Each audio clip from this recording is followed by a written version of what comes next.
Hello, Bacho. How are you? This is Atul Sinha.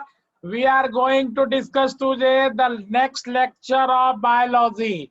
Biology में बच्चों हमने आपको सेल के बारे में prokaryotic, eukaryotic, plant cell, animal cell, cell organelle पूरी तरह से समझाने का कोशिश किया है for the sake of coming exam of NDA that is 6 सितंबर 2020।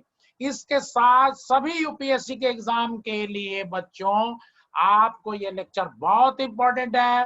अब जो आज मैं टॉपिक पढ़ाने जा रहा हूं, neither in the plus or nor in the special class I have taken this lecture। ठीक है ना, ये टॉपिक आपको प्लस में और स्पेशल कहीं ज्यादा ठीक से नहीं कराया गया है।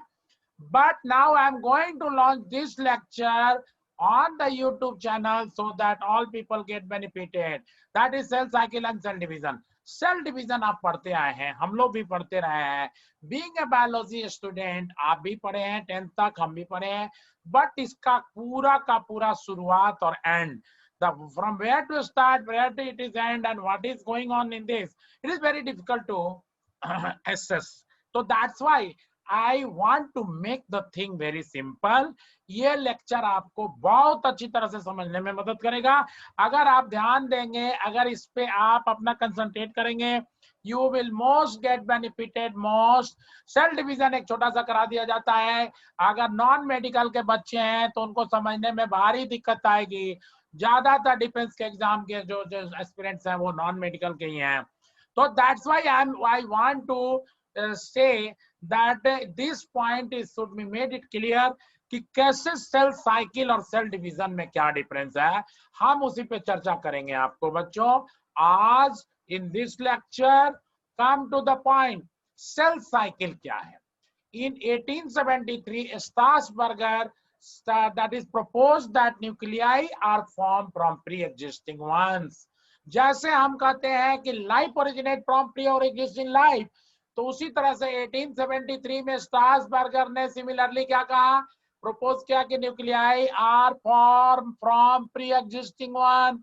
प्री एग्जिस्टिंग न्यूक्लियाई से न्यूक्लियाई बनता है, जैसे cell originate from pre existing cell, है ना, रुडोल्फ विर्चो का है। तो उसी तरह से उसका रेफरेंस हमने नहीं दिया है, बट वही दैट इज कंटिन्यूटी में आप देखिए कि cell originate from pre existing cell. तो उसी तरह से स्ट्रासबर्गर ने कहा 1873 में कि nuclei are form from pre existing nuclei. एक पॉइंट हो गया। उसके बाद बोवेरी और सटन एंड बोवेरी की बुक हम लोगों ने पढ़ी है।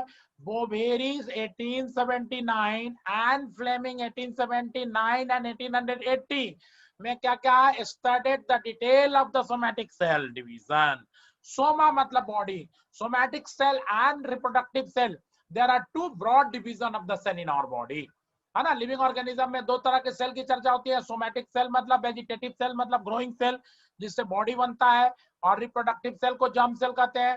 तो सोमैटिक सेल डिवीजन का स्टडी बोवेरी ने किया है 1879 में। नेक्स्ट पॉइंट है कि फ्लेमिंग 1882 में coin the term mitosis, mitosis for it. Somatic cell division के लिए माइटोसिस टर्म इस्तेमाल किया जाता है, फ्लेमिंग ने किया है 1882 में। ये आपको एक पॉइंट, एक क्वेश्चन मिल गया। उसके बाद आ जाए वान बेंडीन in 1887, Strasburger in 1888, and Sutton 1900, and Winnewater 1900 studied the detail of division that occur prior to formation of gametes, है ना। मदर के तरफ से आता है एग, फादर की तरफ से ओवा, मदर की तरफ से आता है एग और ओवा, फादर की तरफ से आता है स्पर्म, है ना। एग या ओवा एक ही चीज हो गया। और मदर की तरफ से स्पर्म आता, मदर की तरफ से एग या ओवा आएगा, फादर की तरफ से आएगा स्पर्म, जिसको दोनों को क्या कहते हैं, तो गैमिट्स। क्रोमोसोम की संख्या हाफ हो जाती है तो उसको गैमिट्स कहते हैं बच्चों। तो वो उसका स्टडी किया, गैमिट्स का स्टडी किया इन साइंटिस्टों ने। कौन कौन, van Beneden, Strasburger, Sutton, Winiwarter. Got it. उसके बाद देख क्या है इनका कंक्लूजन क्या हुआ, तो they found that chromosome number is reduced to half in the gamete as compare to their parent cells. अगर आपको ये कहा जाए कि फादर की तरफ से 46 क्रोमोसोम है, मदर की तरफ से 46 क्रोमोसोम आ जाए, तो बच्चे में कितना हो जाएगा 92, और अगले अगले पीढ़ी में फिर 92 कितना हो जाएगा 184 कितना हो जाएगा 368। कुछ साल के बाद पता चलेगा कि क्रोमोजोम घूम रहा है चारों तरफ। ई रिक्शा से वो क्रोमोजोम उतरा, कोचिंग सेंटर गया, उतर गया, फिर वहां से। तो ये क्रोमोजोम की संख्या कैसे घट जाती है, सेल कैसे डिवाइड हो जाता है, बच्चा कैसे पैदा लेता है। The great Mendel, great Darwin, father of evolution Darwin, Charles Robert Darwin, father of genetics Gregor John Mendel, ये लोग भी नहीं बता पाए। They fail to explain how the new child born that is came into being. Gamete formation के बारे में उनको नहीं पता था। तो उसकी चर्चा हम बाद में इवोल्यूशन में करेंगे। बट गैमेट फॉर्मेशन का दैट इज स्टडी किया है एक अलग साइंटिस्ट ने, और उसने प्रूफ किया है कि हमारे बॉडी में दो तरह के सेल होते हैं, एक सोमैटिक सेल और एक reproductive cell.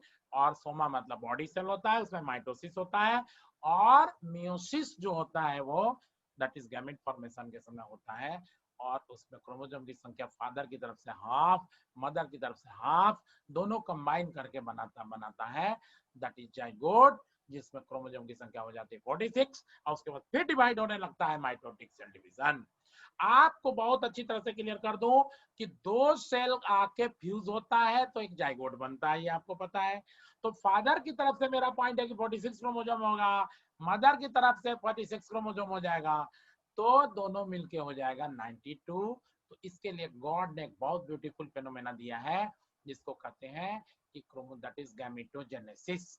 Gametogenesis is two type, oogenesis and spermatogenesis. oogenesis में क्रोमो दैट इज एग की संख्या एक डिवाइड होके दो में, एक में डिवाइड होता है, और स्पर्मेटोजेनेसिस में स्पर्म डिवाइड होता है, फिर दोबारा डिवीजन हो जाता है। तो चार चार सेल बनते हैं, एक एक से चार चार सेल बनते हैं, और उसी चार में से एक स्ट्रॉन्ग फादर की तरफ से, एक मदर की तरफ से आके जाइगोट बना देता है, फ्यूज हो जाता है, फर्टिलाइजेशन करते हैं तो जाइगोट बन जाता है। और उस जाइगोट में फिर दोबारा से mitosis through out the life होता है, जिससे हमारे बॉडी में 200 डिफरेंट टाइप ऑफ सेल्स बनते हैं, 10 to the power 14 trillion cells बनते हैं।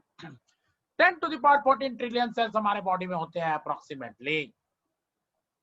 तो आपको ये इसको एक को माइटोसिस कहते हैं, एक को मियोसिस कहते हैं। जब क्रोमोसोम की संख्या हाफ हो जाती है तो मियोसिस, उसको अर्धसूत्री विभाजन कहते हैं, और माइटोसिस को कहते हैं समसूत्री विभाजन, this division we will discuss a little later. अभी हम उसका एक और ब्रॉड व्यू आपको दिखाने का कोशिश कर रहे हैं कि कैसे इसका फाउंडेशन पड़ा और सेल साइकिल को कैसे आप समझेंगे। अगर आप थोड़ा सा इस पे कंसंट्रेट करें तो you will get benefited most, और आपकी बायोलॉजी की समझ बहुत अच्छी हो जाएगी। देखिए, they found that the chromosome number is reduced to half in the gamete as compare to the their parent cell. Parent cell से क्रोमोसोम की संख्या हाफ हो जाती है। इन चार साइंटिस्टों ने देखा। The division was termed as meiosis by Farmer and Moore. Farmer and Moore 1905। अभी अभी हमने स्पेशल क्लास में इस पे क्वेश्चन भी दिया था, आता भी है। तो फार्मर एंड मूरे में क्लियर कर दूं कि उसको मियोसिस डिवीजन नाम दिया गया है। अब आ जाइए सेल साइकिल। यहाँ देखिए, ये साइकिल है, this is a cycle. Cell cycle में यहाँ पे लिखा हुआ एम्फेज। एम्फेज मतलब माइटोटिक फेज या मियोटिक फेज, ठीक है ना। अब देखो कि ये पूरा साइकिल जो है, ये किसी बच्चे को 10th क्लास के लेवल में जिन्होंने पढ़ा है उनको शायद ही पता हो, है ना, कि आखिर ये माइटोसिस मियोसिस हम लोग को खुद ही नहीं पता चलता था। स्टूडेंट थे तो हमको भी बहुत कम ही जानकारी हो पाती थी कि what is going on during the cell division, है ना। नाम पढ़ के ही डर लगता था। अब आपको डर नहीं लगेगा। अगर एक मैं बता दूं कि एक सेल को डिवाइड होने में 24 घंटे लगते हैं, if you imagine that a 24 hour, एक सिंगल सेल को हम लोग लैब में करके देखे हैं कि लगभग 24 घंटे लगते हैं, तो 24 घंटे में 1 घंटा का ही वेन डायग्राम दिखा रहा है माइटोसिस को। आपको ये समझिए, पहला 1 घंटा तो माइटोटिक डिवीजन होता है, और बाकी जो ये पूरा का पूरा दिखा रहा है इसको हम लोग इंटरफेज कहते हैं। ये आई फेज लिखा हुआ है, मतलब इंटरफेज। इसको हम लोग जब 8-9 में पढ़ते थे तो हम लोग को याद है 9th क्लास में बहुत अच्छी बायोलॉजी पढ़ाई जाती थी, और 9th क्लास में हम लोग को बता दिया गया था कि इंटरफेज वजह रेस्टिंग फेज। जब डिवीजन तो हो रहा है इस फेज में, एम फेज में, तो बाकी वाला रेस्टिंग फेज है। रेस्टिंग फेज कहा जाता था। है ना, टीचर ने भी वैसे ही पढ़ाया था, जो साइंस जिस समय चलता है वही पढ़ाया जाता है, but now the name has been change. अब इसको इंटरफेज को क्या कहते हैं, एनर्जी फेज। जैसे दो भाइयों में बंटवारा होती है, अगर एक मकान है पुराना पुश्तैनी मकान है और दो भाइयों में बंटवारा होनी है, तो क्या होगा, एक नया मकान बनेगा, सारा सेटअप तैयार होगा, kitchen latrine bathroom hall dining hall dining space drawing room बरामदा सब कुछ बनेगा, सारी सामान की डुप्लीकेशन होगी, तब जाकर फाइनल ट्रांसफर होगा कि वो एक भाई उस मकान में जाके शिफ्ट होगा। जैसे हैदराबाद के बाद अमरावती स्टेट बन रहा है, कैपिटल, दो कैपिटल बन रहा है, अलग अलग कैपिटल हो रहा है, तो उसमें बनने में टाइम लगेगा, बन तो रहा है, जिस दिन डिवीजन होगा तो खाली लोग चले जाएंगे, अभी तो चल रहा है। तो उसी तरह से आप समझ लीजिए कि सेल डिवीजन प्रॉपर, इसको हम क्या कर सकते हैं, cell division proper, M phase को, ये एम फेज में तो final transfer of the genetic material और डुप्लीकेटेड ऑर्गेनिक सब्सटेंस का होगा, पहले सारा चीज डबल होगा, तो डबल होगा तब तो बहुत ज्यादा एनर्जी लगेगा भाई, बहुत ज्यादा, दैट इज टाइम कंज्यूमिंग होगा। तो that's why cell division proper is for 1 hour just, and in between the interphase is a long phase of 23 hours if you imagine a cell divide in 24 hours. Then however this period is variable for different organism and different cells in the single individual itself. एक ही organism के अलग अलग cell के division में काफी लंबा समय लगता है, वेरिएबल टाइम लगता है, तो इंटरफेस भी वेरिएबल होगा। बट एक हम चिक सेल ले ले माउथ से, उसको अगर लैब में स्टडी करें तो we can say that it take approximately 24 hour to divide completely, out of which 1 hour is cell division proper and 23 hour is the interphase. Got it? तो इसी को पूरा सेल साइकिल कहते हैं। अब इसमें आ जाइए, इसमें आ जाइए, ये G1 फेज है, गैप 1 फेज, इसको ग्रोथ फेज भी कहा गया, इसीलिए मैं जब सब बता दिया हूं कि जब हम लोग की समझ जब विकसित हुई है तो हमने इसको ग्रोथ फेज कहा है। उसके बाद एस फेज, सिंथेसिस फेज, फिर G2 फेज, गैप 2 फेज या सेकेंड ग्रोथ फेज। कोई दिक्कत नहीं होनी चाहिए आपको, ये डायग्राम समझ लीजिए, बहुत ज्यादा प्रैक्टिस करते हैं आप अगर मैथ्स में, अदर सब्जेक्ट में, ये इतना सुन लेने में कोई अपच नहीं होगा, कोई वोमिटिंग नहीं होगी, और जो बच्चे एंजॉय कर रहे हैं उनके लिए तो कोई बात ही नहीं है। Okay, gap 1, synthesis and gap 2, ये 3 पेज है। उसके बाद आप देखिए जो माइटोसिस म्यूसिस फेज होता है, जिसको मैंने एम फेज कहा है, इसको हमने ज्यादा एक्सप्लेन अभी यहाँ करना नहीं है क्योंकि एकदम अलग क्लास लगेगी पूरी, तब कंप्लीट होगा। यहाँ पे देखिए सेल डिवीजन का मतलब 2 प्रोसेस होता है सेल डिवीजन में, इसी में इतना ही में, ठीक है ना, जो एम फेज है। क्या?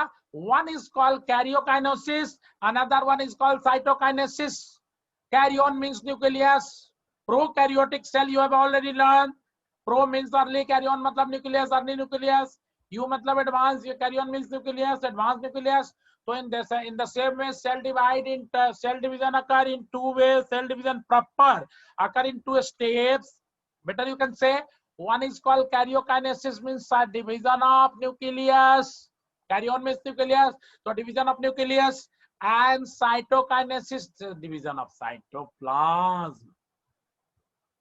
तो सेल डिवीजन प्रॉपर जो है उसको भी हमने 2 भाग में बांट दिया, कैरियोकाइनेसिस एंड साइटोकाइनेसिस। कैरियोकाइनेसिस मतलब न्यूक्लियस का डिवीजन, साइटोकाइनेसिस मतलब साइटोप्लाज्म का डिवीजन। अब उस कैरियोकाइनेसिस का स्टडी तुम करते हो, prophase, metaphase, anaphase, telophase, how the chromosome divide, how come it equatorial plate, how the nuclear wall dissolve, these are the studied, जो कि आपके समझ के बाहर की बात है, ऐसे आपको बहुत कम समझ में आता होगा, तो उसको मैं भी एक दे दूंगा, एक छोटा सा क्लास। बट यहाँ पे आप समझिए prophase, metaphase, anaphase, telophase, 4 phase हो गया ये, that is for the karyokinesis, nucleus का डिवीजन, न्यूक्लियस डिवाइड हो गया। देन साइटोप्लाज्म का डिवीजन, साइटोप्लाज्म में बहुत सेल ऑर्गेनेल है, वो कैसे डुप्लीकेट होते हैं ये मिस्ट्री है, इस पे बहुत ज्यादा स्टडी नहीं किया गया। How that is other cell organelle duplicate itself, it is not clear till date to the scientist too. Got it? तो उसके बाद ये माइटोसिस, मान लो कि एक सेल था, ये डिवाइड हो गया। अब डिवीजन के बाद यहाँ पे सेल हैज 3 ऑप्शन, एक सेल को 3 ऑप्शन है, either it go to G0 phase, G0 phase को क्विसेंट फेज कहते हैं। G0 phase is also called quiescent phase. Growth and differentiation occur. अगर मान लो कि एक जाइगोट था, वो जाइगोट जब डिवाइड होता है तो उसमें पहले सबसे पहले डिफरेंशिएशन होता है, 3 जर्म लेयर बनता है, ठीक है ना। जर्म लेयर बनता है। Germ layer means germ cell. I have already said that one scientist was there who first of all differentiate that there are two type of cell occur in our body, somatic cell and reproductive cell. तो reproductive cell को germ cell कहते हैं, और उसको आपने पढ़ा है 10th class में, वो बुक में है। That is already in your book. You have learned it बच्चों. That is called Augustus Weismann. Augustus Weismann was the scientist who discarded the theory of Lamarck. Lamarck की थ्योरी को discard किया था, और उसने कहा था कि there are two type of cell in our body, somatic cell and reproductive cell और जर्म सेल। और उसने अपनी थ्योरी दी थी, theory of continuity of germ plasm. Theory of continuity of germ plasm मतलब रिप्रोडक्टिव सेल में जो change आता है उसी का इनहेरिटेंस होता है, और सोमैटिक सेल बॉडी सेल का इनहेरिटेंस नहीं होता। जैसे कोई अपना हाथ काट ले, कोई पैर काट ले, अब बच्चा पैदा करे तो उसका बच्चा का हाथ कटा हुआ नहीं आएगा, है ना, पैर कटा हुआ नहीं आएगा, उसका बच्चा नॉर्मल पैदा लेगा, क्योंकि वो सोमैटिक सेल का वेरिएशन का इनहेरिटेंस नहीं होता।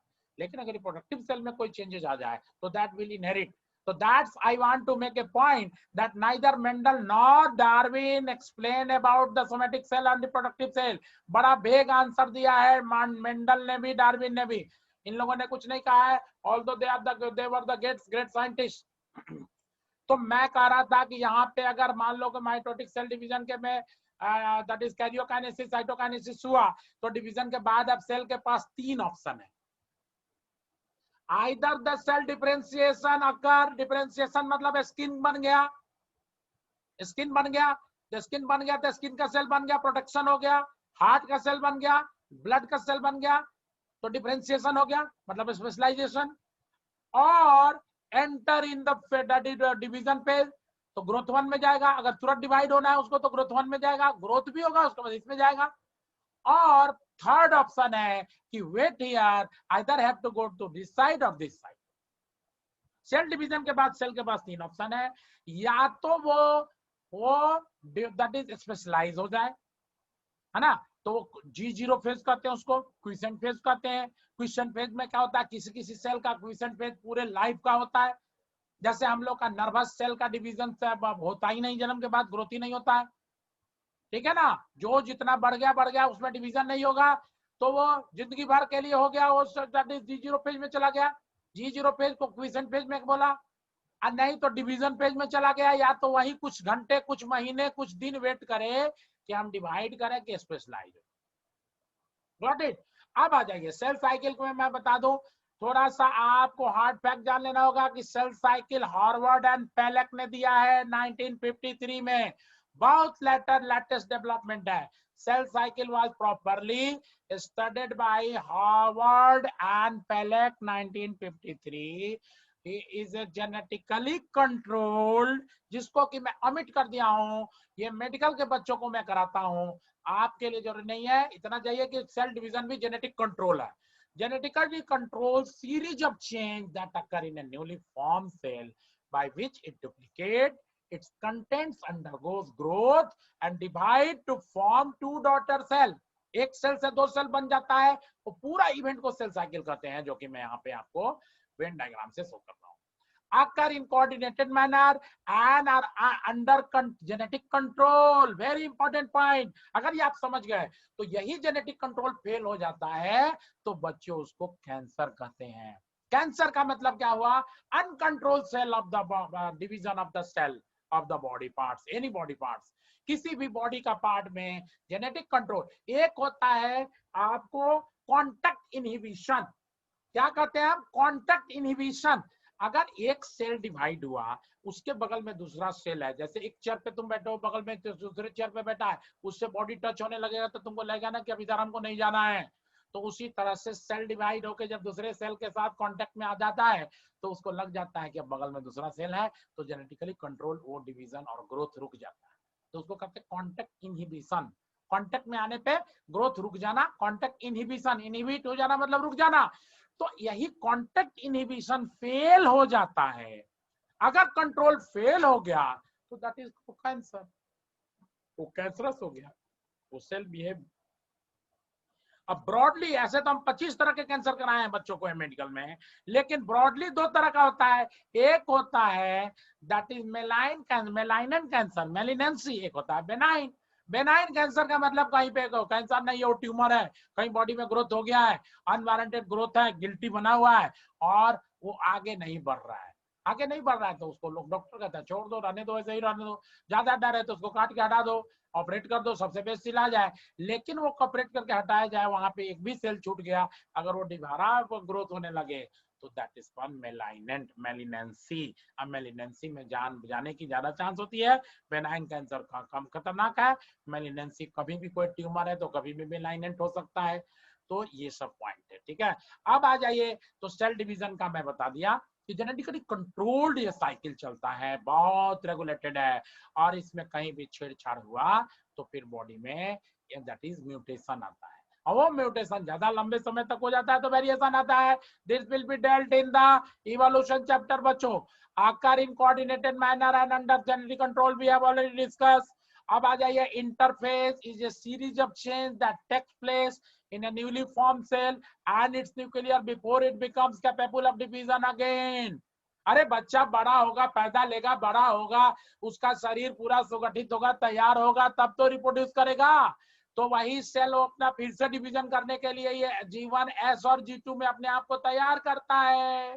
सिंपल थिंग, ग्रोथ होगा, नंबर डुप्लीकेट होगा, तब जाके उसमें और सारी बातें होगी, डिवीजन होगा। अब तो आपको सिंपल समझ में आने लगा होगा। इंटरफेज, इसी को मैं बोल रहा था कि हम लोग रेस्टिंग फेज कहते थे, अब उसको एनर्जी फेज कहा जाता है। सबसे ज्यादा एक्टिव फेज यही है, therefore it is called intermitosis। इंटरमाइटोसिस भी कहा उसको। Previously it was called resting stage, मैं बता दिया कि पहले कहा जाता था जब जानकारी नहीं थी। And the interphase is metabolically quite active, सबसे ज्यादा एक्टिव फेज होता है, क्योंकि उस समय तो सेल अपने आप को तैयार कर रहा होता है, सारे नंबर मल्टीप्लाई हो रहे होते हैं, या तो लेंथन हो रहे होते हैं। क्रोमोसोम का नंबर नहीं बढ़ता लेकिन वो लेंथन हो जाता है, क्वांटिटी डबल हो जाती है। क्रोमोसोम का नंबर डबल हो जाए तब तो वो एबनॉर्मल हो जाएगा। क्रोमोसोम का number is specific for each and every species. Got it. अब आ जाइए, there is an application of various sub cellular component including chromosome, है ना। क्रोमोसोम के अलावा बाकी सब सेलुलर कंपोनेंट डुप्लीकेट होता है। Cell grow in size and become almost double, double size का सेल हो जाएगा तभी तो फिर डिवीजन होकर 2 में होगा, है ना। At the end of interphase the cell become ready for the equitable division into the 2 equal daughter cell. 2 equal daughter cell में इक्विटेबल डिवीजन के लिए सेल तैयार हो जाता है। Some worker term interphase as energy phase, as I have already said. इसको energy phase इसलिए कह सकते हैं इसमें सबसे ज्यादा एनर्जी खर्च होता है, एक्सपेंडिचर होता है, और ये मेटाबॉलिकली एक्टिव फेज है। Interphase occupy 75 to 90% of the total generation time, जैसा मैंने बोला है 24 घंटे में 1 घंटा ही डिवाइड होता है, तो ये वेरी करता है, 75 से 95% तो खाली इंटरफेज होता है बच्चों। और the non dividing stage of the mature cell and its nucleus is also called interphase. Non dividing stage जो होता है मैच्योर सेल का, उसको इंटरफेज कह सकते हैं। तो इंटरफेज काफी लंबा भी हो सकता है। It last throughout the life of the cell for the nerve cell, as I have already express. Nerve cell के लिए पूरे लाइफ को हो सकता है। Human nerve cell do not divide after the birth, वही point, that point I make it very very effectively before you। आपकी जानकारी के लिए नर्व सेल का रीजनरेशन पावर 0 है, इसलिए कहीं पे भी नर्व के साथ डॉक्टर शायद ही छेड़छाड़ करता है। Neuro department is a very very sensitive department, वहां पे बहुत मेहनत लगता है। और हमने तो वर्ल्ड के टॉप डॉक्टर से बात की है, द वर्ल्ड फेमस डॉक्टर जो 15 दिन इंडिया 15 दिन तुमको यूएस में रहते हैं, जब चंद्रन ननमुत्तु प्रेजेंटली वो अभी प्राइवेट प्रैक्टिस कर रहे हैं, but he was from the in the CMC Vellore. Christian medical college में मैंने आज से 20 साल पहले विजिट किया था, 21 साल पहले। I have talk to him at length, और उन्होंने कहा था कि ब्रेन के फंक्शनिंग के बारे में 25% जानकारी ही हम लोग को है, 75% तो जानकारी नहीं कि how the brain function. It was a statement of the Chandran अनुमुति, आप उस पर चेक कर सकते हैं। And I have spent with him almost 1 month, more than 1 month, और मेरी कई राउंड की मीटिंग उनसे हुई थी। Interphase period of the nerve cell lasts throughout the life of a person. We have already discussed बच्चों। अब आ जाइए इंटरपेज को, it is divisible into 3 stage, G1, S and G2 phase, gap 1 synthesis phase and gap 2 phase, या growth 1 synthesis and that is growth 2 phase। तो इसको पहले Venn diagram में अगेन एक बार समझ लीजिए, फिर यहाँ पे हम आपको समझा देंगे। गैप 1 में देखो बच्चों, यहाँ पे क्या हो रहा है, ATP nucleotides and acids, nucleic acid है ना, एटीपी है, न्यूक्लियोटाइड्स है, एमिनो एसिड्स है, न्यूक्लियोटाइड मोनोमर है डीएनए का, है ना। जब नाइट्रोजनस बेस, शुगर और फॉस्फेट मिल जाता है तो उसको कहते हैं न्यूक्लियोटाइड। डीएनए क्या है, पॉलीन्यूक्लियोटाइड चेन है, तो मोनोमर हो गया डीएनए का, nucleotides, ATP adenosine triphosphate, you have already learn, और एमिनो एसिड प्रोटीन का monomer, RNS protein synthesis and growth of nucleus संकर। इतनी बात आपको ध्यान में रखनी है कि G1 पेज में क्या होता है, न्यूक्लियोटाइड का ग्रोथ होगा, एटीपी बढ़ेगा, एमिनो एसिड बढ़ेगा, आरएनए का डुप्लीकेशन होगा, ना प्रोटीन बनेगा, सिंथेसिस होगा, ग्रोथ साथ साथ होता रहेगा न्यूक्लियस का। उसके बाद एस पेज आ जाओ, सिंथेसिस पेज, डीएनए डुप्लीकेशन, ठीक है ना। यहाँ न्यूक्लियोटाइड बढ़ा, अब डीएनए डुप्लीकेट हो जाएगा, है ना, लंबाई में बड़ा हो जाएगा। हिस्टोन सिंथेसिस, डीएनए पे हिस्टोन प्रोटीन, एक बेसिक प्रोटीन की लेप होती है, वो बढ़ेगा, है ना, उसकी सिंथेसिस होगी। ग्रोथ ऑफ न्यूक्लियस, न्यूक्लियस भी बढ़ रहा है, ग्रोथ दोनों में बढ़ रहा है, हो रहा है nucleus. Okay, replication of chromosomes, है ना, क्रोमोसोम रेप्लिकेट होगा। एंड सेंट्रियोल रेप्लिकेशन, सेंट्रियोल जो एनिमल सेल में होता है, प्लांट सेल में एब्सेंट होता है, सेंट्रियोल, सेंट्रोसोम से सेंट्रियोल, उसका रेप्लिकेशन होगा। ये सारी बातें एस पेज में होगी। एस का मतलब सिंथेसिस, डीएनए का सिंथेसिस, डुप्लीकेशन समझ लो, इतना याद रखो। बाकी चीज G1 में हो रहा था, और G2 में क्या होगा, RNA and protein synthesis occur, formation of macromolecule, carbohydrate, protein, fats, these are called macromolecule. Protein cell का 90% हिस्सा प्रोटीन से बना है, तो प्रोटीन का सिंथेसिस यहाँ पे भी हो रहा है, ठीक है ना। मैक्रोमोलेक्यूल का हो रहा है, प्रोटीन सिंथेसिस हो रहा है, जो ऑलरेडी सेल में कर चुके हो, उसको एक अलग से रूप दे दो। एक और तरीका देख लो कि इस तरह से सेल साइकिल चलता है। उसके बाद जब पूरी तरह से तैयारी हो गई तो M phase, that is mitosis, meiosis, prophase, metaphase, anaphase, telophase, इसको कहेंगे कैरियोकाइनेसिस, न्यूक्लियस का डिवीजन, उसके साइटोकाइनेसिस, दैट इज साइटोप्लाज्म का डिवीजन, कंस्ट्रक्शन हो गया, 2 पार्ट में बन गया। अब फिर ये साइकिल चलेगा अगर चलेगा, नहीं तो सेल वहां से कोई स्पेशलाइज सेल बना देगा, हार्ट का सेल बनने देगा, ब्लड बना देगा, आई बना देगा, 200 अलग अलग तरह के सेल की हमने चर्चा की कि बन जाएगा। तो ये पूरा का पूरा सेल साइकिल हो गया बच्चों। उसके बाद अब आपको इसको इसके स्टेटमेंट में देख लीजिए, सब कुछ क्लियर हो जाएगा। G1 page, first growth page और फर्स्ट म्योटिक गैप पेज भी कहेंगे, पोस्ट म्योटिक पेज कह लो। म्योसिस में पोस्ट म्योटिक, माइटोसिस को म्योटिक उसको कह सकते हैं, एडजेक्टिव लगा दिए, या गैप पेज कह दो। RNA and protein are synthesize, वही बात वेन डायग्राम में लिखा गया है, वही है। RNA and protein are synthesize, cell and to a small extent nucleus grow in size, cell तो साइज बढ़ेगा ही, न्यूक्लियस भी थोड़ा बढ़ गया। Number of nucleotides, amino acids for histone synthesis and energy rich compound are formed. जैसे material गिरने लगता है, ट्रक का ट्रक सामान आएगा आपके यहाँ, स्टोन चिप्स आएगा, सीमेंट आएगा, बालू आएगा, जादी सरिया आएगा, बदरपुर आएगा, वैसे सारे सामान इकट्ठा होने लगा डिवीजन के लिए। Organelle also increase in number, organelles का नंबर बढ़ेगा। मैं बता दिया कि इसका मैकेनिज्म ज्यादा हम लोग को पता नहीं है।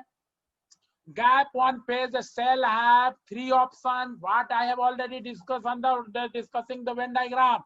To continue the cell and enter a stage, अगर वो गैप 1 के पास इसके पास ऑप्शन है कि या तो कंटिन्यू करे सेल्फ डिवीजन में या नहीं तो ये जाए, दैट इज यहाँ गैप 1 के स्टार्टिंग के समय, that what I have already said, कि या तो वो सेल डिवीजन में एंटर करे, या तो सेल डिवीजन में एंटर करे बच्चों, और नहीं तो एंटर एस फेज में एंटर करे, सिंथेसिस फेज में एंटर करे, है ना, cell cycle to continue cell cycle and enter S phase, है ना। सेकंड है to stop cell cycle and enter G0 phase for undergoing differentiation, differentiation के लिए ये G0 फेज में जा जाए, और get arrested in the G1 phase whence it may enter G0 phase और री एंटर सेल साइकिल, या तो चौराहे पे खड़ा हो जाए कि इधर जाएंगे कि इधर जाएंगे, इंतजार करें।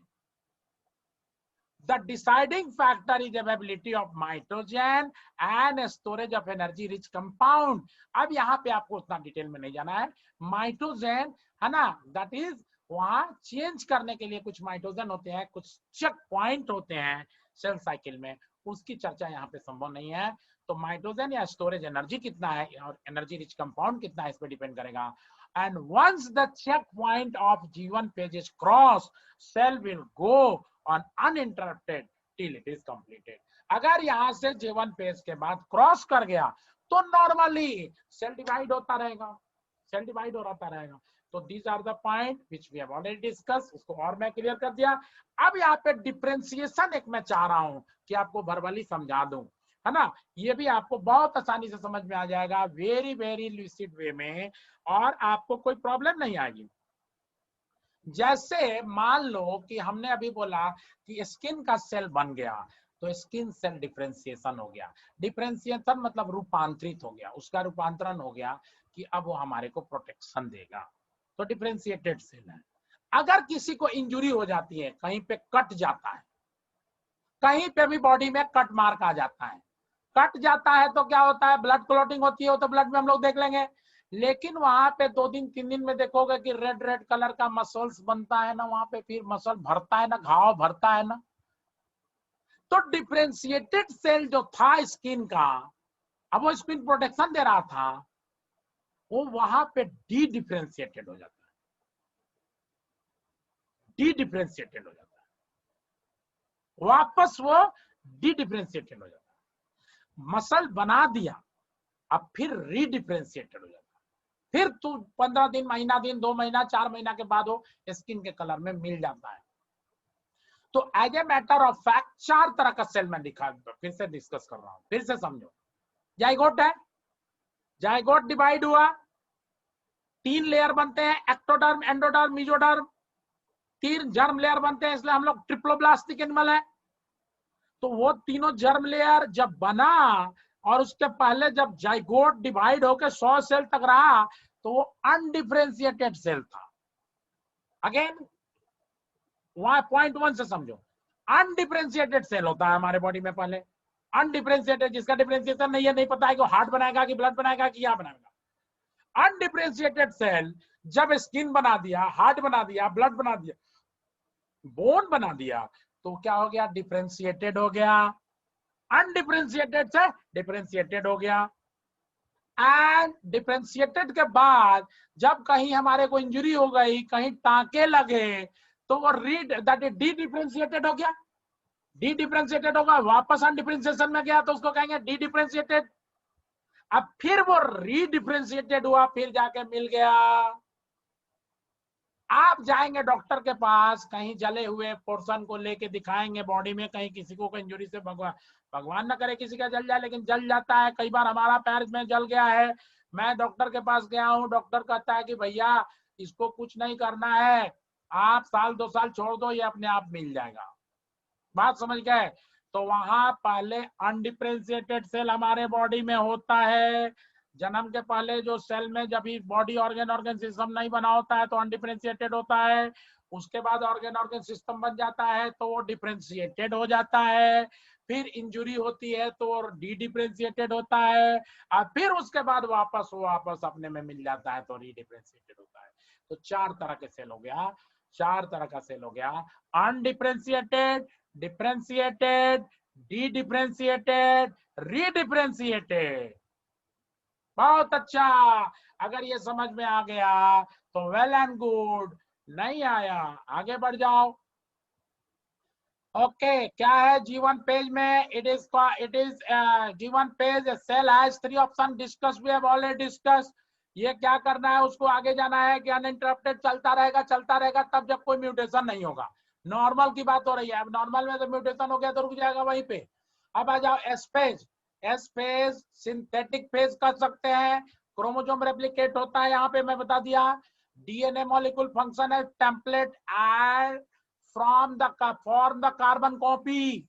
डीएनए टेम्पलेट का काम करेगा और कार्बन कॉपी बनाएगा, अपनी कार्बन कॉपी बनाएगा। DNA content double, duplicate set of gene are form, we have already discuss. DNA का कंटेंट डबल होगा, नंबर डबल नहीं होगा। DNA content double and duplicate sets of gene are form. New chromatin fibre, जो cell के अंदर जो जब division नहीं हो रहा होता है तो चाउमीन की तरह इंटरवेन थ्रेड लाइक स्ट्रक्चर होता है, उसको क्रोमेटिन फाइबर कहते हैं। तो new chromatin fibre are form which however remain attached in pairs and the number of chromosome does not increase. What I want to say है ना, नंबर ऑफ क्रोमोसोम इंक्रीज नहीं होगा, ये बार बार मैं बता रहा हूं आपको, है ना, क्योंकि क्रोमोसोम का नंबर तो हर ऑर्गेनिज्म का स्पेसिफिक है। वो each chromosome come to have 2 chromatin threads or sister chromatid which remain attached at a common point called centromere. इसकी चर्चा हम लोग न्यूक्लियस के डिवीजन में कर लेंगे, जब सेल डिवीजन करेंगे तो कर लेंगे। यहाँ सेल साइकिल हम लोग कर रहे हैं कि एक सेंटर पॉइंट होता है जिसको क्रोमेटिन कहते हैं, दैट इज क्रोमेटिन फाइबर के बीच में एक सेंटर होगा जिसको सेंट्रोमियर कहते हैं, और उसमें 2 लोब इधर 2 लोब इधर, 4 लोब होता है क्रोमोसोम का। S phase is also called invisible phase of M phase, M stage. Mitosis stage का इनविजिबल स्टेज कहते हैं क्योंकि इसमें अंदर अंदर कार्रवाई चल रही होती है ना। और subunit of kinetochore are synthesize, जहां पे सेंट्रोमियर होता है उसके दूसरी तरफ काइनेटोकोर होते हैं, जहां जब सेल डिवाइड होता है तो स्पिंडल फाइबर जाके जुड़ता है, तो सब यूनिट ऑफ काइनेटोकोर सिंथेसाइज होता है। Centrosome also bigger to divide in the centriole containing cells to form 2 centrosome और सेंट्रियोल पेयर। सेल डिवीजन में सेंट्रियोल बनता है, सेंट्रोसोम 2 बाद में डिवाइड होकर न्यूक्लियस के एक पोल पे एक सेंट्रियोल दूसरे पे दूसरे सेंट्रियोल चला जाता है। हमने करा दिया है cell plant cell animal cell में डिफरेंस कि प्लांट सेल में सेंट्रियोल नहीं होता है तो सेल प्लेट बनता है, एनिमल सेल में सेंट्रियोल बनता है, सेंट्रोसोम से सेंट्रियोल बनता है दोनों पे, और दोनों से स्पिंडल फाइबर बनता है। तो वही सब यूनिट यहाँ पे आपको एस पेज में डुप्लीकेट होता है। गॉट इट, बहुत अच्छी तरफ से आपने कर लिया इसको। अब आ जाइए G2 पेज, G1S G2। अब G2 में क्या होगा, सेकंड ग्रोथ पेज का लो, प्री माइटोटिक गैप पेज का लो, सिंथेसिस ऑफ डीएनए स्टॉप्स हो जाता है यहाँ पे, formation of RNA and protein continue, cell का तो 90% हिस्सा प्रोटीन से ही बना था वो कंटिन्यू रहेगा। They are required for multiplication of cell organelles, spindle formation and cell growth, है ना। ये इसकी जरूरत है, प्रोटीन की भी जरूरत है, required for the multiplication of cell organelle को बनाने के लिए, स्पिंडल फॉर्मेशन के लिए जरूरत है, सेल ग्रोथ के लिए जरूरी है। तो this is all about the cell cycle. Now mitotic phase M phase में आ जाइए। It is the final phase of the cell cycle. जो डिवीजन फेज जो हम लोग ज्यादातर पढ़ते हैं 9th क्लास में आपने पढ़ा है, represent the phase of actual division, जिसको मैंने सेल डिवीजन प्रॉपर कहा। The stage of separation already duplicated component, यहाँ कुछ बनता नहीं है, जो ऑलरेडी डुप्लीकेशन हो गया इंटरफेज में उसी का खाली इक्विटेबल डिवीजन होगा। Consist of karyokinesis division of nucleus, I have already discuss you. Karyon मतलब न्यूक्लियस, काइनेसिस मतलब दैट इज डिवीजन, कैरियोकाइनेसिस होता है cytokinesis division of the cell protoplast, living matter या cytoplasm you can better say, because of the fact protoplast contain that is nucleus 2। तो दोनों का division हो गया, दोनों का डिवीजन हो गया, माइटोटिक फेज खत्म। सिग्निफिकेंस ऑफ सेल डिवीजन, क्या क्या इसका सिग्निफिकेंस है? Cell multiplication mean cell multiplication of formation of new cell. Cell multiplication का मीनिंग क्या हुआ? मल्टीप्लिकेशन और फॉर्मेशन ऑफ न्यू सेल हुआ। कंटिन्यूटी मेंटेनिंग, दैट इज दूसरा हुआ continuity, that is maintain continuity of the living matter. Living matter continue कब करेगा? जब डिवीजन डिवाइड होगा। हम लोग के बॉडी में 50 से 60 टाइम डिवीजन की क्षमता है। We have only capacity to divide the cell divide maximum 50 to 60 time. तो 50-60 टाइम के बाद डिवीजन रुक जाता है। तो वन ऑफ द एजिंग का ये रीजन भी है कि 50-60 से 60 बार डिवाइड हो गया तो उसके बाद एजिंग आना ही आना है, ठीक है ना। तो continuity, maintaining the continuity of life matter, living matter, जितना दिन तक हम जिंदा है उतना दिन तक डिवाइड होता रहेगा, नया होता रहता है। Every 50 days our skin replaces with new one. हर 50 दिन के बाद हमारा स्किन बदल जाता है, न्यू स्किन से हो जाता है। ये बहुत कम लोगों को पता है। अब एक लड़की पूछ रही थी कैसे होता है, हमने भैया एक बार अचानक थोड़े होता है कि आएगा और व्हाइट वॉशिंग करके चला गया। धीरे धीरे होता है, ग्रेजुअल होता है, पता ही नहीं चलता है ना। हम लोग का बॉडी रिप्लेस कर देता है धीरे धीरे सेल को। It itself is a mode of asexual reproduction in lower organism. जब सिंगल सेल ही है तो सेल जब डिवाइड हो जाता है अमीबा में, पैरामीशियम में, बैक्टीरिया में, तो cell division itself is considered as mode of reproduction. Cell division ही अपने आप में मोड ऑफ रिप्रोडक्शन होता है यूनिसेलुलर ऑर्गेनिज्म के लिए। तो मैं बता रहा था कि उसकी मैकेनिज्म हम लोग को पता नहीं था, है ना। डार्विन ने कहा कि कैम्यूल्स थ्योरी दिया, कहा कि हमारा हाथ का, पैर का, सिर का छोटा छोटा, है ना, एक प्रोटोटाइप बन जाता है, ब्लड में आके मिक्स हो जाता है और नया ऑर्गेनिज्म पैदा ले लेता है। कुछ साइंटिस्ट कहते थे कि मेल का स्पर्म बहुत ही ज्यादा प्योर है, तो स्पर्म से नया बच्चा बनता है, तो उन सबको मिला के कहा दिया गया स्पर्मिस्ट। कुछ लोग कहते हैं कि नहीं, ओवा प्योर होता है, उसी से बच्चा पैदा लेता है, तो उसको कहा गया ओविस्ट। तो ये सब अलग अलग थ्योरी थी, जो मिसकंसेप्शन था, जो फाइनली मैं बताया अगस्टस वाइजमैन ने कहा कि नहीं नहीं ऐसा नहीं है, कोई ना कोई हमारे बॉडी में जरूर ऐसा सेल होगा जिसमें फुल पोटेंशियलिटी है कि न्यू ऑर्गेनिज्म पैदा करने की, और that is called sperm in the male and egg और ओवा इन द फीमेल। रिप्रोडक्शन के चैप्टर में हम लोग उसको अच्छी तरह करेंगे। Growth of an organism involve growth and division of the of itself. Growth का मतलब कि ग्रोथ का डिवीजन सेल का हुआ। रिपेयर भी काम है, is the means of repair and healing of the injured region of the body, we have already discuss. Differentiated में हमने ऑलरेडी बता दिया। During sexual reproduction reshuffling of genetic traits occur. Sexual reproduction से variation आता है। Mother का अपना एक अपने मदर फादर का पुल होता है, फादर का अपने मदर फादर का पुल होता है। एक ही पुल मदर फादर से 4 बच्चे पैदा लेते हैं, 4 तरह के होते हैं। उसमें ओवरलैपिंग ऑफ क्रोमोसोम होता है, मदर और फादर दोनों का ओवरलैपिंग होता है। तो everyone is unique one. 7.5 billion population है वर्ल्ड में, तो 7.5 बिलियन टाइप ऑफ लोग हैं due to the variation in genetic material. हम लोग के पूरे ह्यूमन वर्ल्ड का 99.9% डीएनए सेम है। 99.9% DNA of the whole human world same. Homo sapiens पूरे दुनिया के लोगों का 99.9% डीएनए सेम है। 0.1% के वेरिएशन से 7.5 बिलियन पीपल है। तो रीसप्लिंग ऑफ द, इससे हम लोग को पता चलता है कि our origin from same forefather. हम लोग का ओरिजिन एक ही जगह से हुआ है। ह्यूमन बीइंग का ओरिजिन हुआ है युगांडा में। साउथ अफ्रीका का कंट्री है युगांडा, वहां पे Homo sapiens came into being 26 lakh year ago. 26 lakhs year ago homo sapiens, that is cro-magnon fossilis, cro-magnon fossilis हमारा नियरेस्ट एंसेस्टर है। Any change during the this activity result in mutation. अगर cell division में कोई भी change आ जाता है तो mutation, उत्परिवर्तन हम लोग कहते हैं उसको। ओके, अब आ जाइए, cell division is of 3 types. Cell division 3 तरह से होता है, amitosis, mitosis, meiosis. Amitosis आपने बहुत कम पढ़ा होगा, नहीं जानते होंगे, मैं इसको हाईलाइट कर रहा हूं यहाँ पे। It is a simple mode of cell division which is called direct cell division. इसमें स्पिंडल फॉर्मेशन नहीं होता, न्यूक्लियर इनवेलप खत्म नहीं होता। तो amitosis, a means no, no mitosis मतलब यहाँ पे सेल डिवीजन डायरेक्ट होता है। डिस्कवर बाय रेमैक, REMA के रेमैक बहुत इंपॉर्टेंट है, 1841 1855, एंड डिस्क्राइब बाय फ्लेमिंग 1882 में। फ्लेमिंग ने डिस्क्राइब किया है। There is no differentiation of chromosome and spindle. इनमें भी बहुत ज्यादा विभिन्नता दिखाई नहीं देगी। Nuclear envelope does not degenerate, nuclear envelope नहीं खत्म होगा। Nucleus elongate and constrict in the middle to form 2 daughter nuclei। Nucleus लंबा होगा, बीच में कंस्ट्रक्शन होगा, 2 पार्ट में डिवाइड हो गया।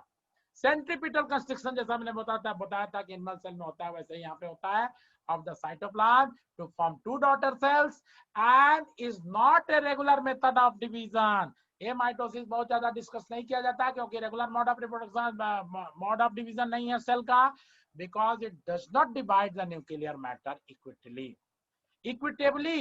इक्विटेबल डिस्ट्रीब्यूशन डिवीजन नहीं करता, बराबर बराबर नहीं बांटता, इसलिए ये बहुत ज्यादा popular mode of reproduction that is division नहीं है।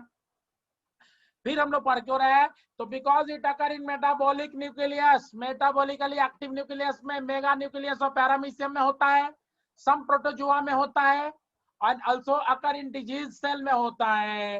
This is all about mitotic cell division, इससे ज्यादा आपको नहीं करना है। और इसके बाद आ जाइए जो प्रॉपर आप समझते हैं रिप्रोडक्शन का चैप्टर बच्चों, उसी को समझ में आएगा जिसको मियोसिस समझ में आएगा। अगर आप मियोसिस आज नहीं समझेंगे तो रिप्रोडक्शन का चैप्टर नहीं समझ में आएगा, और बायोलॉजी में लिटिल नॉलेज आपके पास हमेशा रहेगा। तो सेल डिवाइड बाय टू है, माइटोसिस एंड मियोसिस। माइटोसिस को कहते हैं इक्वेशनल डिवीजन, और इसको कहते हैं रिडक्शन डिवीजन, समसूत्री विभाजन, अर्धसूत्री विभाजन। सूत्र मतलब क्रोमोसोम, क्रोमोसोम की संख्या यहाँ पे देखो, एक सेल है, एक सेल से दो सेल में डिवाइड किया 46, एक सेल दो सेल में डिवाइड हो गया, दोनों में क्रोमोसोम की संख्या बराबर हो गई 46, इसको माइटोसिस कहेंगे। मियोसिस को क्या कहते हैं, रिडक्शन डिवीजन, रिडक्शन डिवीजन, अर्धसूत्री विभाजन, है ना। 46 क्रोमोसोम है, यहाँ पे 46 क्रोमोसोम दिख रहा है, अब 46 डिवाइड होकर 23 में हो गया, मियोसिस फर्स्ट। और फिर दोबारा डिवाइड हुआ ये 23 से, फिर 23 है ना, इसको क्या कहेंगे, मियोसिस सेकंड। माइटोसिस को इक्वेशनल डिवीजन कहते हैं, इसको रिडक्शन डिवीजन कहते हैं। माइटोसिस में एक सेल से दो सेल बनता है, यहाँ 4 सेल बनता है। Meiosis second is just like mitosis, meiosis second mitosis की तरह ही हुआ। और यहाँ ग्रोथ एंड डेवलपमेंट होता है, यहाँ रिप्रोडक्शन के काम में आता है। यही एक सेल 23 वाला, एक फादर की तरफ से, मदर की तरफ से आके 46 हो जाता है, जाइगोट बन जाता है। ओके, उसके बाद एक और पॉइंट है कि diploid 2n 23 set chromosome 23 pair में पाया जाता है, तो उसको डिप्लॉयड, तो डिप्लॉयड से डिप्लॉयड सेल बनता है, यहाँ डिप्लॉयड से हैप्लॉयड सेल बनता है। क्रोमोसोम की संख्या हाफ हो गई तो हैप्लॉयड, 2n से 2n, यहाँ 2n से n, बस आ जाइए। माइटोसिस मियोसिस सेल डिवीजन में डिफरेंस कर लो। Mitosis occur in one step, अभी अभी देखा ये 1 स्टेप में पूरा हो रहा है। Meiosis occur in 2 steps, 2 step में पूरा हो रहा है ना। 1 cell to 2 cell form, 1 cell to 4 cell form, कोई दिक्कत नहीं। It occur in somatic cell, soma body cell में, जिससे ग्रोथ डेवलपमेंट होता है। रिप्रोडक्टिव सेल को छोड़ के सभी हमारे बॉडी में सोमैटिक सेल है। It occur in reproductive cell मतलब जर्म सेल, स्पर्म और एग और ओवा।